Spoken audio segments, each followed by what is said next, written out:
FM'de Radyo Vekil.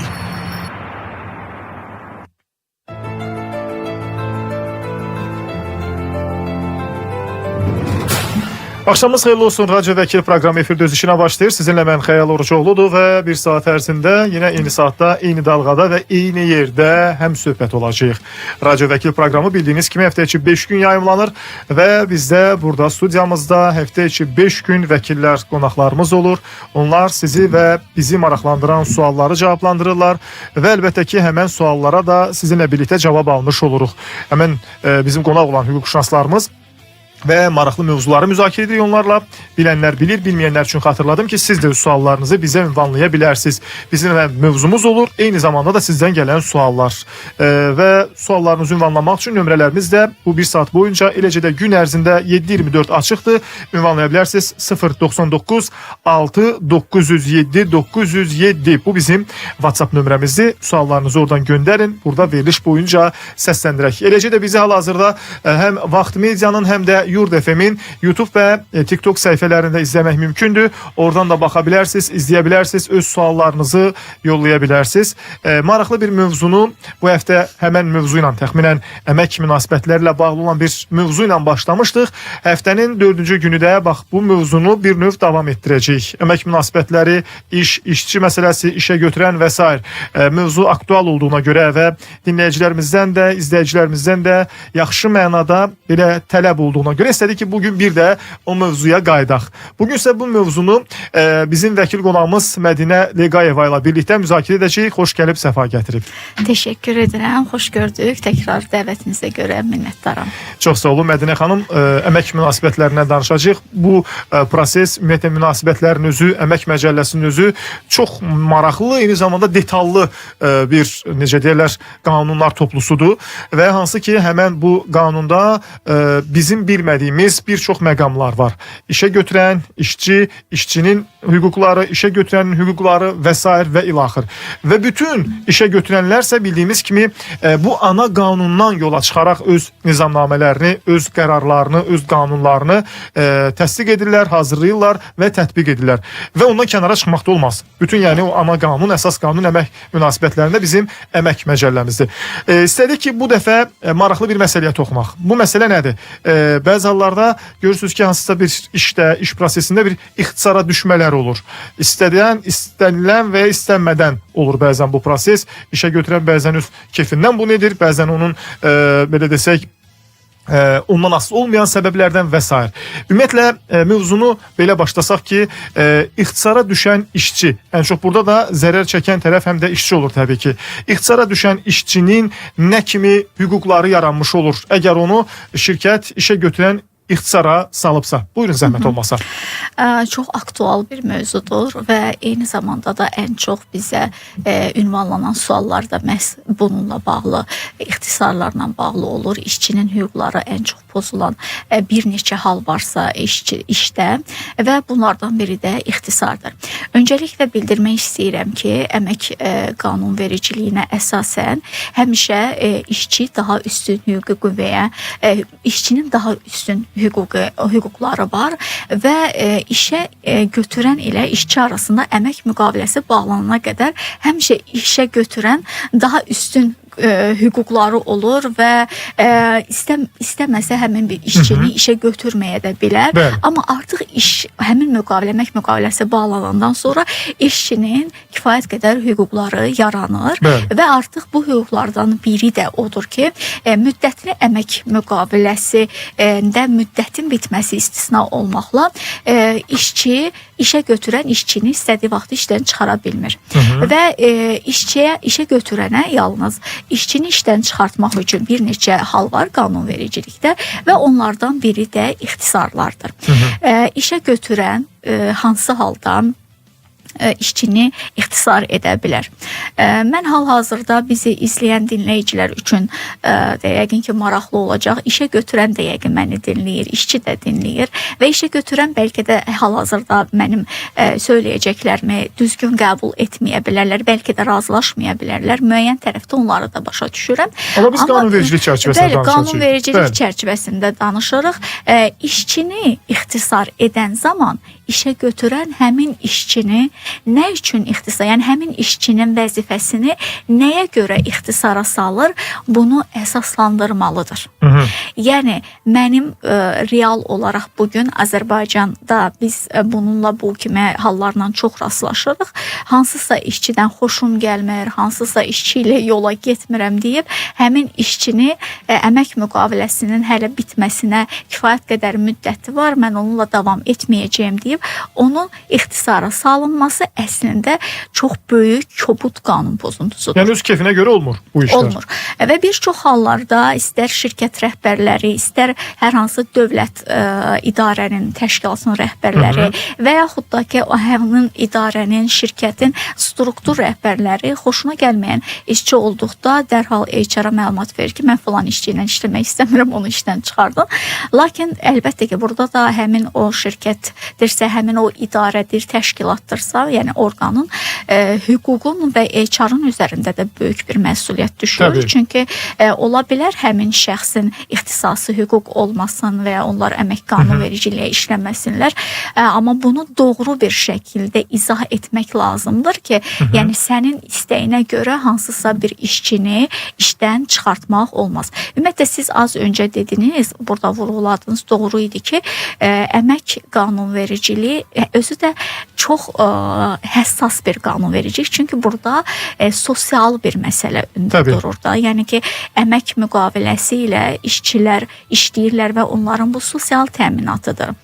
Belə olan halda işçinin işdən çıxarılması, yəni onun sosial təminatını sual altında saxlamaq əlbəttə ki, rahat bir məsələ deyil. Təbii. Bunun dövlət tərəfindən də bu kimi işlərdə mübahisələr yarananda da məhkəmələr həmişə işçinin hüquqlarını qoruyur. Çox kobud səhvlər olmalı. Misal üçün bəzi hallar olur ki, işçi işdən çıxarılır və kobud səhvlərə yol verilir. Belə hallar istisna olmaqla bir sıra məsələlərdə, bir çox hallarda məhkəmələr də mübahisələrdə işçilərə daha çox üstünlük verir, işçinin hüquqlarını qoruyur, hətta işə bərpa edir. İxtisarlar edən zaman bir çox rəhbərlər buna qətiyyən fikir vermir və yenə də az öncə dediyim kimi Loro dilində desək, istədiyi bir işçini əmək müqaviləsinin müddətinə, ya müddətsizdirsə, ya da müddətinə kifayət qədər müddət qalanda dərhal qərar verirlər ki, onu işdən çıxartmaq lazımdır. Amma necə? Bu əsas hardan yarandı?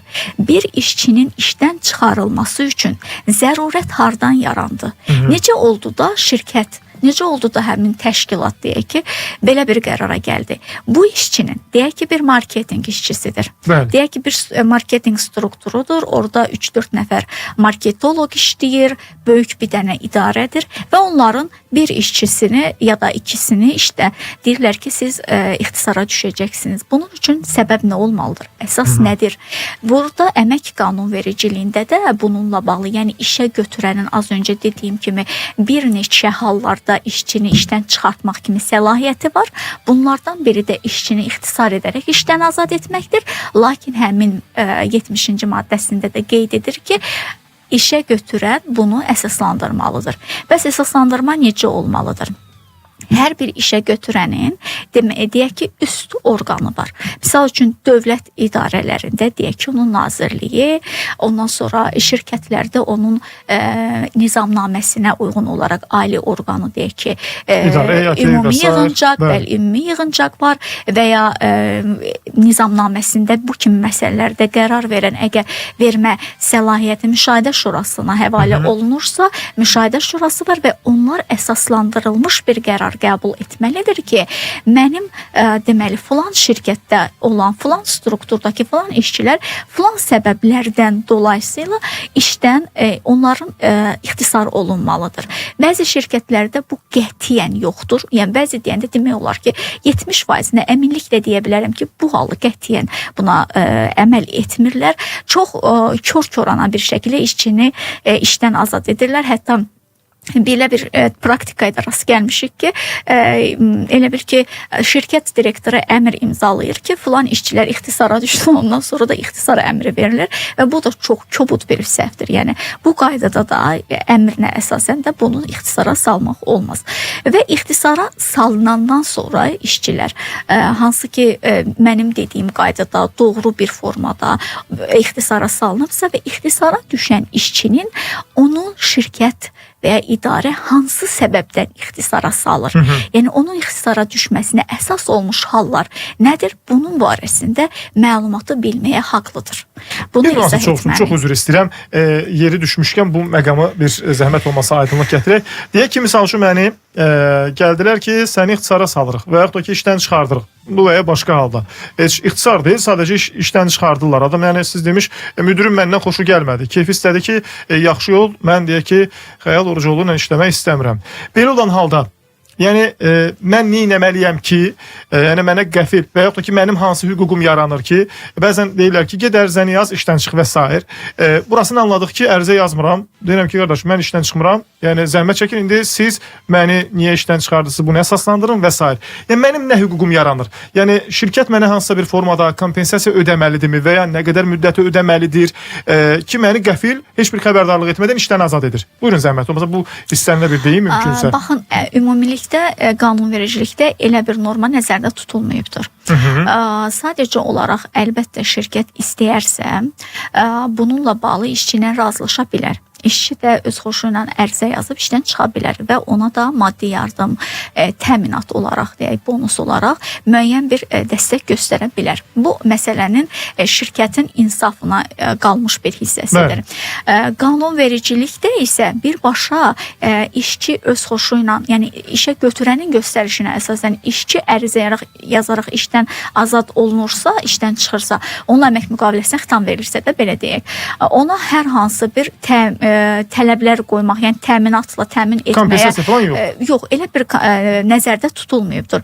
Yalnız və yalnız konkret təminatlar var. Hansı halda həmin təminatlar verilir? Misal üçün deyək ki, əskərliyə gedəndə, hərbi xidmətə çağırılanda deyək ki, əmək haqqının 3 misli məbləğində, yəni nə bilim, digər təminatlar deyək də, bunlar ayrı bir məsələdir. Yoxsa ki, hansısa bir formada. Ona görə sizin az öncə dediyiniz halı, ona görə deyirəm ki, bir çox şirkətlərdə eyni sizin dediyiniz kimi hallar yaranır. İşçini məcbur edirlər işdən çıxmağa, ərizə yazmağa. Yəni 3 aylıq falan onlar mənə kompensasiya verməlidirlərmi? Deyək ki, bu hal baş verərsə, heç bir ərizə falan yazmamışam, mənə deyirlər ki, deyək ki, misal üçün yaxşı yol. Qanunvericilikdə nəzərdə tutulmayıb. Siz ərizəni yazmaya bilərsiniz. Yox, mən yazmıram. Onlar, yəni işə götürən tərəf mənə hansı bir kompensasiya verməlidirmi? Yox, işə götürən sizi məcburi işə götürən üçün elə bir norma yoxdur ki, siz onu mən sizə bayaq dedimdə işə götürən tərəfindən işdən azad edilmənin bir neçə norması.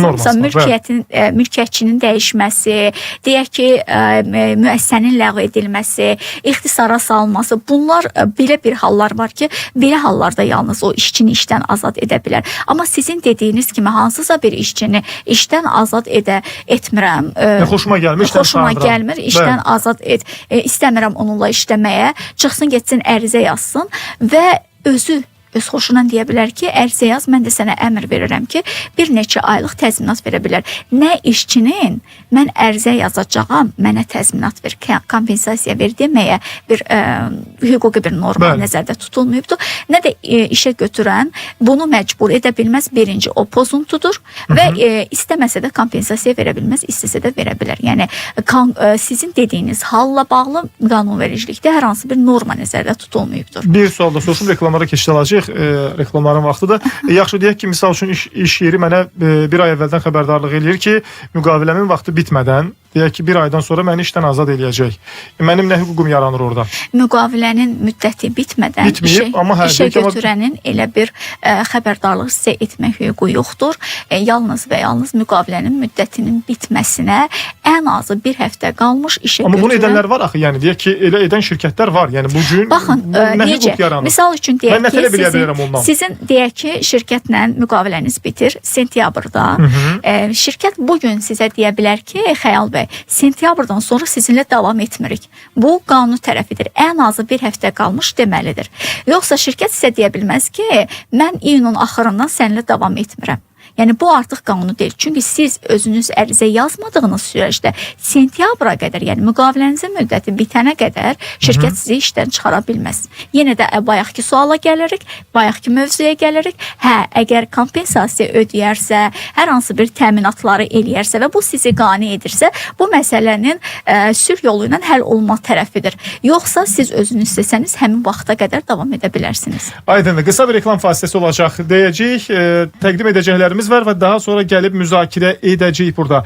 Bu arada bizi hal-hazırda Vaxt Medianın TikTok səhifəsində izləyənlər, bax reklam arasında da suallara cavab verməyə çalışacağıq. Siz suallarınızı yazın, göndərin. Bizim nömrələrimizə də suallarınızı göndərə bilərsiniz. 099 6 907 907 bizim WhatsApp nömrəmizdir. Suallarınızı yazılı formada yazırsınız, göndərirsiniz. Həm WhatsApp üzərindən, həm də sosial şəbəkələrdən, Yurd FM-in və Vaxt Medianın YouTube və TikTok səhifələrindən. Burada səsləndirəcəyik yeri gəlmişkən. Bugün həm əmək münasibətləri, işçi, işə götürən və s. bu münasibətlərdən danışırıq. Eyni zamanda digər məsələlərlə bağlı da soruşa bilərsiniz. Ailə münasibətləri, mülki məsələlər və s. Əlavələriniz varsa reklamlardan sonra davam edəcək təbii ki. Belə hələ ki qısa bir reklam fasiləsi.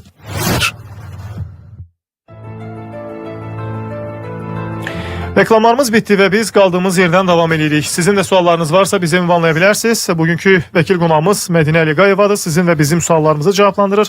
Əmək münasibətlərinə danışırıq. İşçi, işə götürən, onlar arasında hər hansı yaranan məsələlər, problemlər və onun hüquqi müstəvidə həllindən danışırıq. Varsa sualınız yaza bilərsiniz. 099 6 907 907 bizim WhatsApp nömrəmizdir. Siz suallarınızı yazırsınız. Biz də burada onu səsləndirməyə çalışırıq. Yazın suallarınızı səsləndirək. Bir dinləyicimiz yazıb ki, sual ünvanlayıb. Bizim mövzumuzla bağlı da müəyyən deyəcəyimiz məsələlər var, amma bu sualı istədim səsləndirim. Daha sonra keçdəlaq o əmək münasibətlərindəki müəyyən bir müavinətlərin ödənməsi və s. məsələsinə qanunvericilik nə formada tənzimləyir. Mən deyir ki, yoldaşımın adına torpaq almışam. Mənim imzam olmasa torpağı sata bilərmi? Yoldaşımın adına deyir, mən almışam. Bir nikah dövründə alınıbsa xeyr. Sata bilməz. Bəli. Mütləq qarşı tərəfin, yəni ərdi-səhərin, arvad-dısa arvadın, bəli, onun razılığı lazımdır deyirsiniz. Bir məsələ var. Əmək münasibətlərinə söz düşmüşkən o məsələni də danışaq. Ümumiyyətlə şəxs işdən çıxdıqda və yaxud da ki çıxarıldıqda bu və ya başqa formada hansısa bir müavinət ödənilməsi filan nəzərdə tutulurmu işçiyə? Bəli, əslində belə deyək. Birincisi biz az öncə ixtisarlarla bağlı danışdıq və əgər bütün dediyim kimi qanuni bir şəkildə bir işçinin ixtisar olunması qərara alınıbsa, bununla bağlı artıq işə götürən həmin işçiyə bildiriş təqdim edir. Bildirişdə işçinin hüquqları ətraflı qeyd edir. Bu hüquqlar hansılardır? İlkin olaraq işçiyə izah olunur ki, onun əmək stajına görə. Misal üçün deyək ki, işçinin 1 ilədək əmək stajı var həmin işə götürənlə. Ümumi yox, həmin işə götürən. 1 ilədək əmək stajı var, 2 həftə. Xəbərdarlıq müddəti verilir ona ki, 2 həftədən sonra artıq biz sizinlə sağollaşacağıq, yəni müqaviləyə xitam verəcəyik. 1 ildə 5 ilədək həmin işə götürənlə əmək stajı olanlara 4 həftə, 5 ildən 10 ilədək olduqda 6 həftə, 10 ildən yuxarı olduqda isə 9 həftə xəbərdarlıq müddəti təyin edilir. Aha.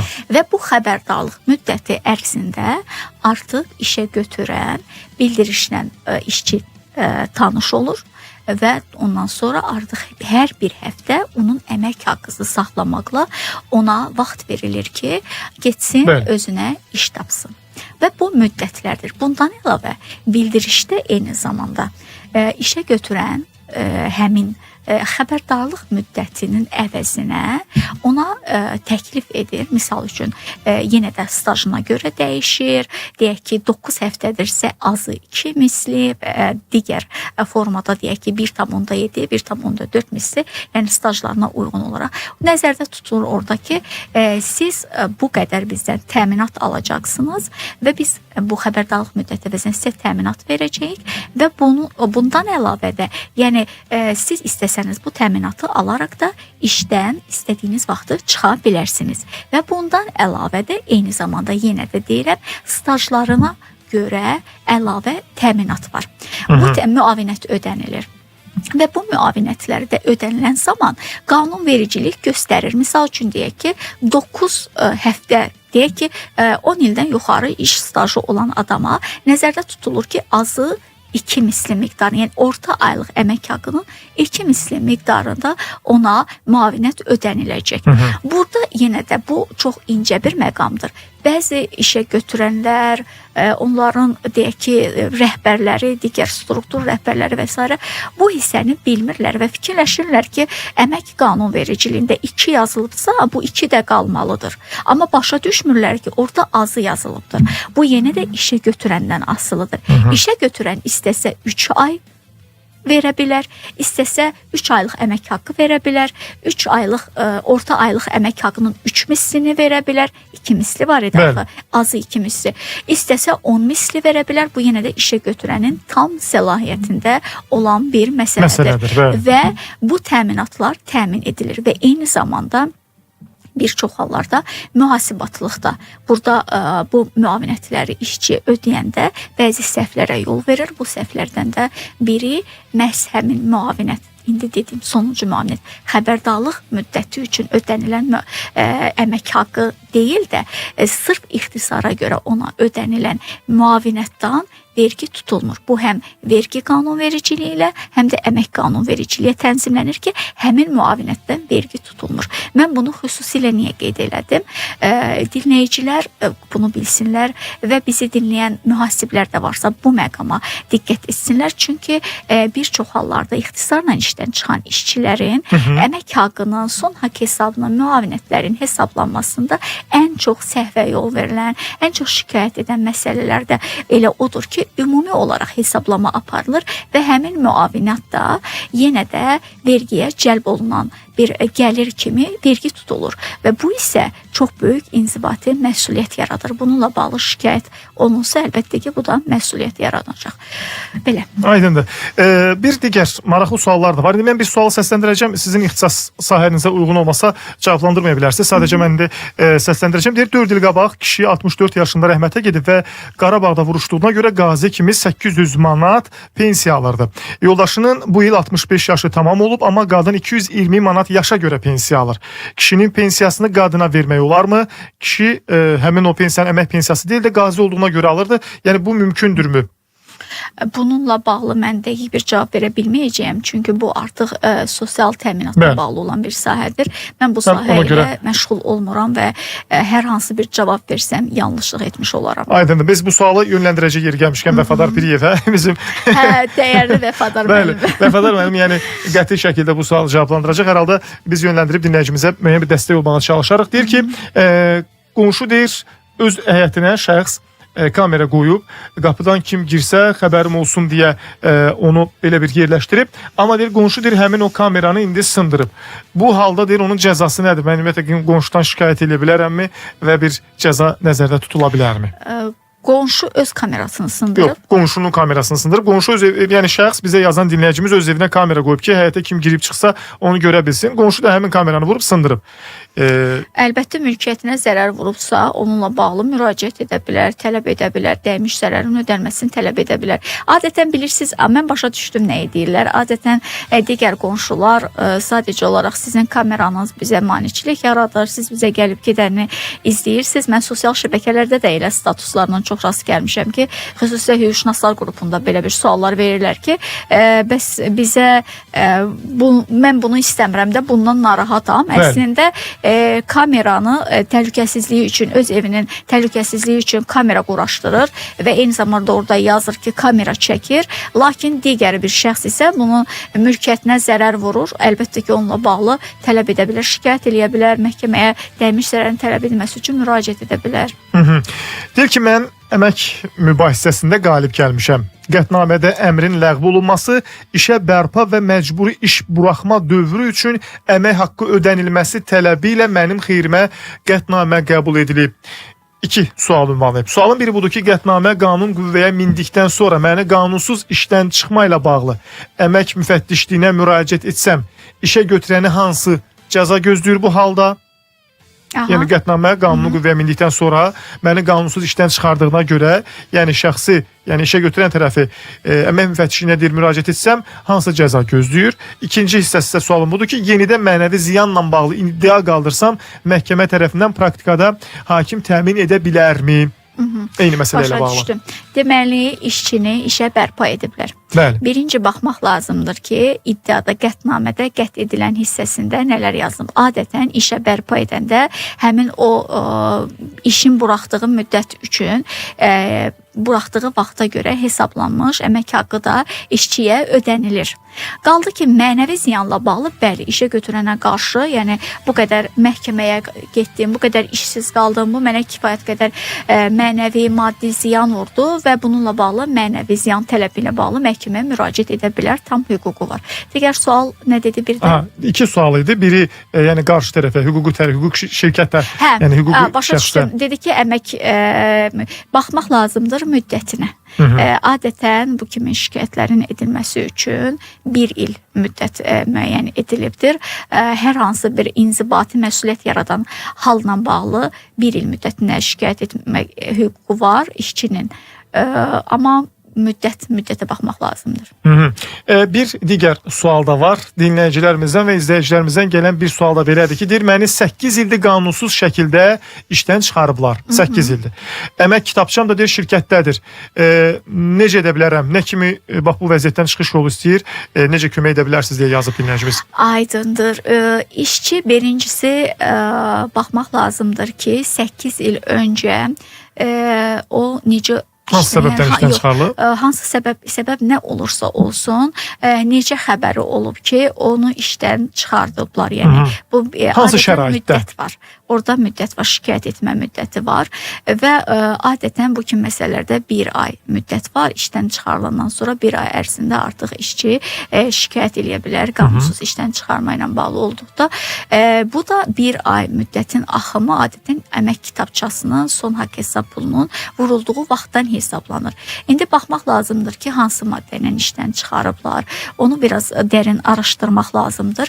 Verdiyi sual həcmində izah elədim. Yəqin ki, aydın kitabçasını oldu. Götürə bilərmi şirkətdən? Necə götürə bilərəm? Bəli, müraciət edib kitabçasını götürə bilər, mütləq. Kitabçasını götürəndən sonra artıq bir vəkilə yaxınlaşsın və orada əmək kitabçasına nəzər yetirsin. Eyni zamanda da ondan sonra artıq vəkil real vəziyyəti görəndən sonra, yazılmış maddəni görəndən sonra ona daha dəqiq izah edəcək. Amma müddətin axımı əmək kitabçasının alındığı vaxtdan hesablanır.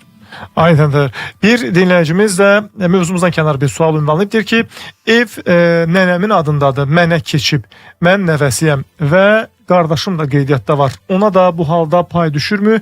İstənilən halda mən o evi ümumiyyətlə sata bilərəmmi? Mənə keçib deyəndə bu dəqiqə mülkiyyətçisi özüdür. Düzdür.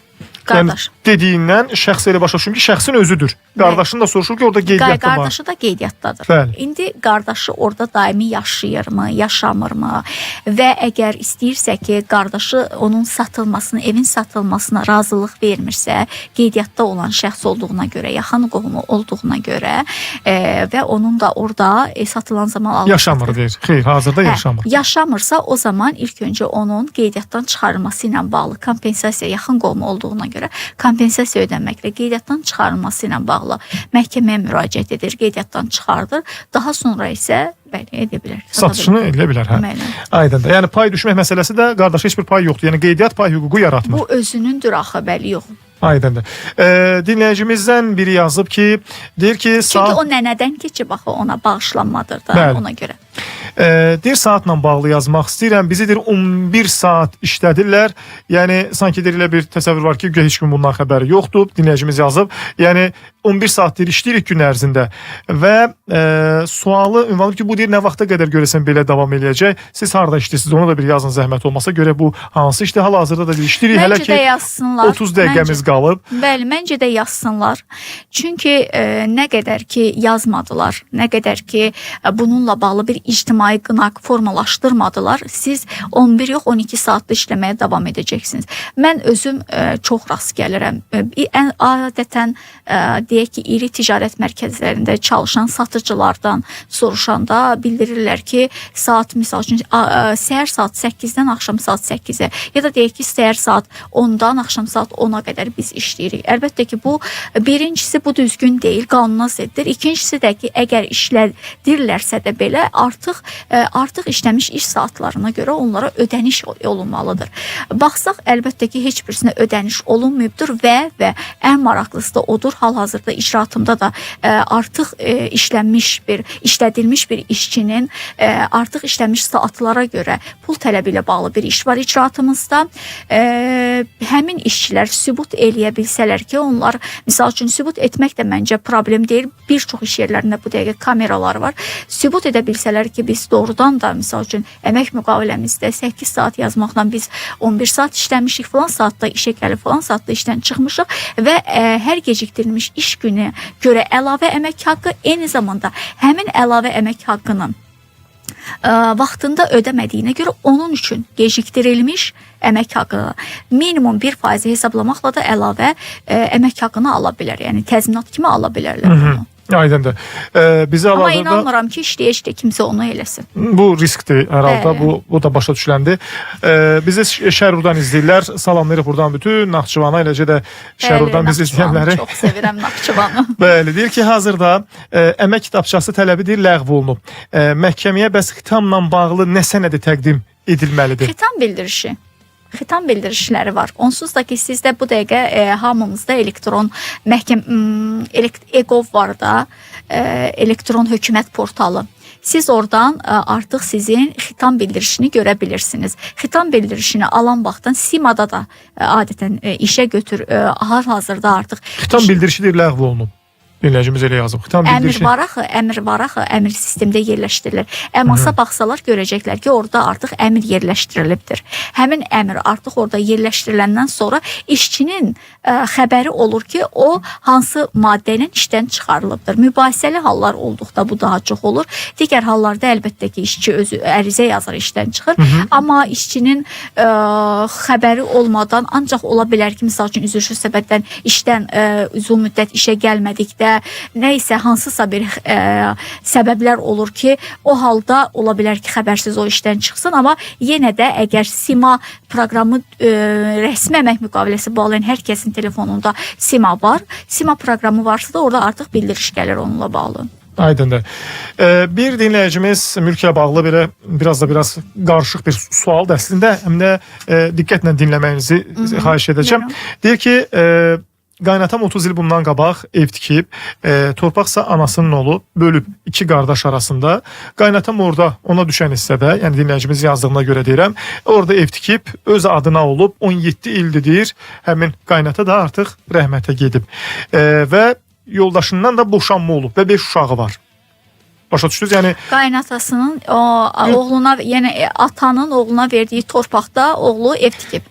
Ona görə dedim ki, biraz diqqətli olun. Yəni ana iki oğluna torpaq bölür. Yəni oğlun biri qaynatadır. Bu, yəni bizə yazan dinləyicimizin qaynatasıdır. Yəni daha əvvəldən başlayıb. Deyir ki, şəxs orada bir ev tikir. Artıq evi tikəndən sonra orada yaşama filan 17 ildən artıq şəxs vəfat edib. Həmin o qaynatanın da həyat yoldaşıyla da bir boşanması filan olub. 5 uşaqlar var və ata ilə qalıb 17 il bundan qabaq kişi rəhmətə gedib. Qaynatamın deyir evin kupçası yoxdur. Kənd Soveti ilə qaynatamın adındadır. Belə bu formadadır, yəni evin texnik, daha doğrusu sənəd hissəsi. Bu ev kimə qalır? Uşaqlar razıdır ki, bir nəfərin adına keçsin. Yəni o 5 uşaq razıdır ki, bu ev kimisə bir nəfərin adına keçsin. Amma indi əmi iddia qaldırıb ki, o yəni qaynatanın qardaşı Ev mənim olmalıdır, mənim payım var və zor tətbiq edir, beləcə də yazıb. Evə basqın edir və hədə qorxu gəlir. Bu halda evdə kimdə üstünlük var? Əlavə edib ki, 30 ildən çoxdur uşaqlar, yəni o 5 uşaq orada bu və ya başqa formada yaşayır. Amma boşanma da olubdu da, yəni həyat yoldaşından boşanıb. Və deyir, bir həftədir rəhmədir, Rusiya vətəndaşıdır, Rusiyadan gəlib öz payını tələb edir. Burada kimin üstün hüquqları var? Rusiyadan gəlib hardan tələb edir haqqı? Axı dedi ki, bu ayıranda həmin o evə aid sənədləri var. Evim elə başa düşürəm ki, ümumiyyətlə tam olaraq sənədləri qaydasında deyil. Faktiki ev var. Yəni anadan qalan evi, indi oğlu, yəni qaynatanın qardaşı gəlir, öz payını istəyir ki, mənim də burada payım var və evə də iddia eləyir. Evdə də qaynatanın 5 övladı var. Başa düşürsünüz? Yəni mən o hissəni başa düşdüm. Yenə də sənədlərə baxmadan bununla bağlı heç bir cavab vermək olmaz, amma yenə də deyirəm ki, vərəsələr ilkin olaraq övladlarıdır. Övladlar da ki, hansının xeyrinə istəyirlərsə, oradan imtina edə bilərlər. Yəni bir nəfərin adına kurçanın düzəldilməsi üçün. Amma yenə də baxmaq lazımdır ki, bu ilkin olaraq həmin o deyək ki, qaynantanın anası deyək də, həmin o qadın bölgü edən zaman bunu rəsmi şəkildə etmişdirmi? Hər hansı bir vəsiyyət varmı burada? Ortada nə kimi bir rəsmi sənəd var ki, bugün 2 nəfərə bölgü edən zaman bu torpaq kimlərə düşübdür və lap əmi iddia eləsə də belə, yenə də həmin o uşaqlar ölənin vərəsələridir. Yenə də onların orada payı var. Amma ortada hər hansı mövcud olan, deyək ki, bir sənəd var da hər bir halda nə qədər bu faktiki olaraq özü şifahi ayırmış olsa da belə, ümumi olaraq bu sənədin, torpağın bir sənədi var. Bəli. Ona görə də o ümumi bölgü edib, onlara düşən hissəni götürə bilərlər. Yenə də yəni paydan kənara qalmır o 5 uşaq. Amma istənilən halda bu çox ciddi bir məhkəmə mövzusudur. Əlbəttə ki. Orada araşdırma tələb olunacaq. Həmin o əmi başa düşmədim. O 2 dənə qardaşı ayırıb dedi. Həmin o 2 dənə qardaşdan biri həmin o əmidir. Əmi odur, bəli. Bax o əmi Rusiyadan gəlib ki, anamdan burada torpaq qalmışdı. Aydındır. Mən elə bildim 3-cü bir şəxsdir artıq. Yox, elə həmin əmidir. Həmin əmidirsə, onda belə olacaq ki, bərabər şəkildə 2 qardaş arasında bu miras bölünəcək. Həmin 50% əmiyə düşəcək, 50% də bu qardaşa düşəcək. Bu qardaş ki, əmi o qardaşın tikdiyi evə iddia eləyir. Yəni öz torpağında yox, bölgü olunacaq. Evindəki həmin şəxsin tikildiyini məhkəmədə sübut eləsə, artıq o hissə ona verilməz. Bu artıq mübahisənin belə deyək də sonrakı mərhələsidir. Öncə torpaq bölünməlidir. Torpağın içindəki evin kupçası varmı, yoxdurmu, o sonra həll olunmalıdır. İlkin olaraq 50% olaraq o tərəflər arasında bölünəcək. Bir dinləyicimiz soruşur ki, deyir, qaynatam rəhmətə gedib, qaynanam evi satır. 3də 1 pay övladlarıma düşürmü? Övladlarım o evdə yaşayırlar. Bilmərəm, indi övladlara nə formada düşə bilər, yoxsa yox. Qaynatam rəhmətə gedib, qaynanamsa deyir, indi həmən evi satır. Dinləyicimiz yazır ki, özü belə qənaətə gəlib ki, 3də 1 pay övladlarıma düşür. Əgər qaynata rəhmətə gedibsə, zaten onun mirası bölünəndə övladları və ananın arasında bölünmüşdür və orada əgər çıxarışda yenə də mən bilirəm ki, övladların da adları var, ananın da adları var, yenə də övladların razılıqları burada tələb olunacaq. Çünki onlar, o ev onlara atalarından miras qalıbdır. Aydındır və sizin həyat yoldaşınız ölübsə, istənilən halda övladların artıq orada bir vərəsəlik hüququ yaranmış olur. Vərəsədirlər. Ana kimi onlar da vərəsədirlər. Ana da öləndən sonra artıq tam olaraq bütün miras onlara keçir. Bu halda təbii ki, bax, yenə də işin hallarına baxmaq lazımdır. Bir dinləyicimiz yazıb ki, mənimdir 2 banka borcum var. Birini ödəyə bilmədim deyə məhkəmə yolu ilə maaşımdan 50% tuturlar. Bura qədəri qanundan İngilis demiş okeydir, başa düşülən. İndi digər tərəf var. Deyir ki, amma məhkəmədə deyir, iştirak etməmişəm digər bir bank, o da deyir 50% tutub və digər bank bu 50% tutandan sonra və deyir borcum çoxalır, yəni şəxsin heç əlində pul qalmır. Belə başa düşün ki, yəni tam olaraq 100% pulu bankların ödənişinə gedir. Və məbləğ da deyir böyüyür, faizlər gəlir üstünə. Bu vəziyyətdə mən nə etməliyim? Ümumiyyətlə 50%-dən artıq tutula bilərmi şəxsin maaşından? Tutula bilməz. Bu yəqin ki, həmin izləyicinin, sual verənin işlədiyi iş yerinin səhlənkarlığıdır. Çünki tam olaraq olmamalıdır. Ola bilər ki, yəni onun əmək haqqını tutulma hissəsində bir bankdan əvvəldən ola bilər ki, 50% tutsun. Daha sonra ola bilər ki, şəxsin 3-4 dənə yerdən icra vərəqəsi gəlsin. Onda onlar arasında bərabər bölünür. Yəni o tam olaraq əmək haqqısı borca tutula bilməz. Bu qanunsuzdur və 50%-ə keçə bilməz, hə? Bəli, Bank. bununla bağlı şikayət eləyə bilər. Yəni işə götürənin bu kobud səhvidir. Ola bilər ki, misal üçün icraçıların birinin digərindən xəbəri olmadan da hərəsi öz işini görür. Yox, icra məmurlarının heç bir günahı yoxdur burada. İcra məmuru öz qanuni işini görür. İcra sənədinin icra edilməsi ilə bağlı sənəd göndərir. Misal üçün praktiki deyirəm də mən sizə. Deyək ki, adamın bir neçə yerdə misal üçün icra sənədi gəlir. Bir icra qeydiyyat üzrə gedir də adətən. Bir neçə icra məmurunda fərqli işləri var. Onlar da ki göndərirlər iş yerlərinə öz sənədlərini. Onlar düzdür, indi sistemlə görə bilirlər, amma görməyə də bilərlər və buna görə də hər hansı bir məsuliyyət daşımırlar. Artıq o sənəd işə götürənə daxil olanda işə götürən özü baxmalıdır ki, artıq 5 bankdan gəlib. Çünki biz də işləmişik də, bunu bizdə də olurdu ki, 3-4 yerdən adamın borcu ilə bağlı icra sənədi gəlirdi. 3-4 dənə fərqli təşkilatlara. Və biz nə edirdik? Onun əmək haqqının müəyyən o tutulan hissələri var. Artıq əvvəlki kimi tam olaraq deyil, müəyyən hissəyə bölərək artıq tutulur və eyni zamanda icra məmuruna da bununla bağlı geri dönüş məktubu yazılırdı ki, filan qədər hesabınıza köçürüləcəkdir. Artıq göstəriş verilmişdir də, yəni icra sənədinin icrası ilə bağlı. Yəni bu 50%-in daxilində olur, düzdürmü? O 50%-i ötmür. Bəli, 10% də ola bilər.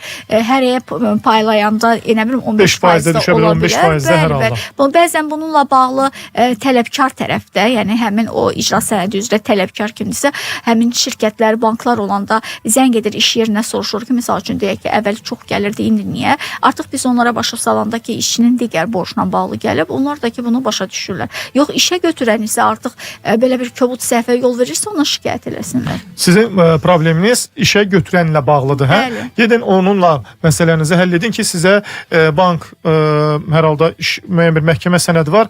Bunu tətbiqində işə götürən yanlışa yol verib. Bizim isə qısa bir reklam fasiləmiz olacaq. Sualları qaydandan sonra cavablandıracaq, amma Vaxt Mediaya gələn və hal-hazırda bizə yazılan sualları, sosial media hesabından gələn sualları reklam fasiləsində də cavab verməyə cəhd göstərəcəyik. Yurd FM'də Radyo Vəkil.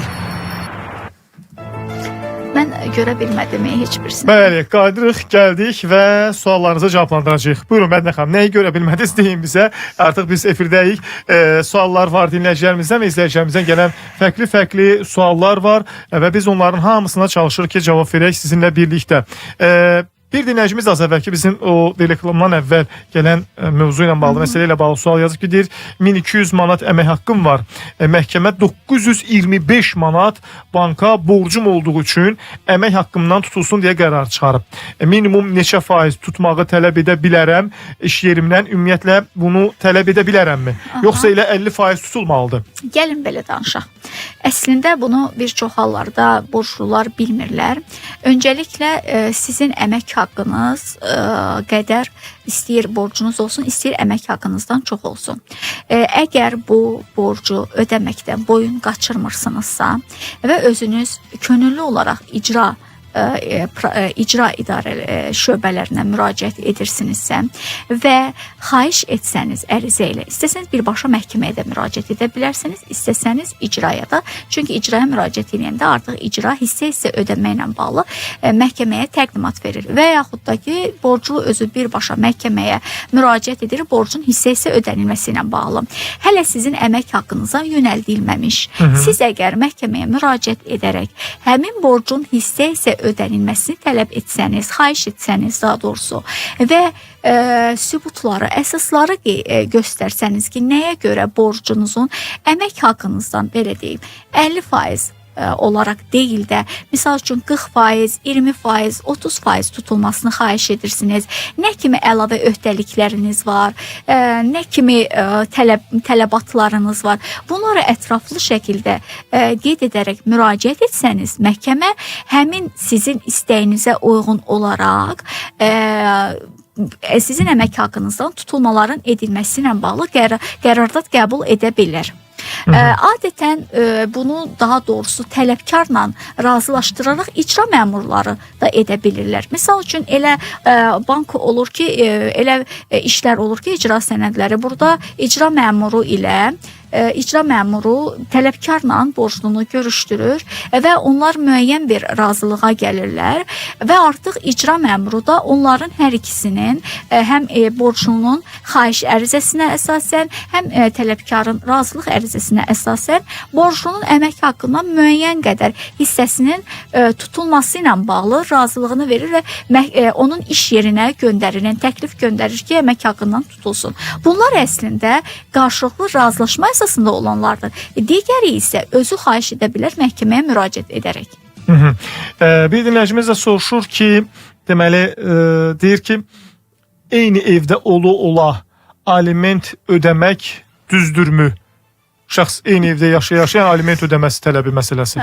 Başa düşdüm. Deməli, burada baxmaq lazımdır ki, onlar eyni evdə olan zaman birgə təsərrüfatı idarə edirlərmi?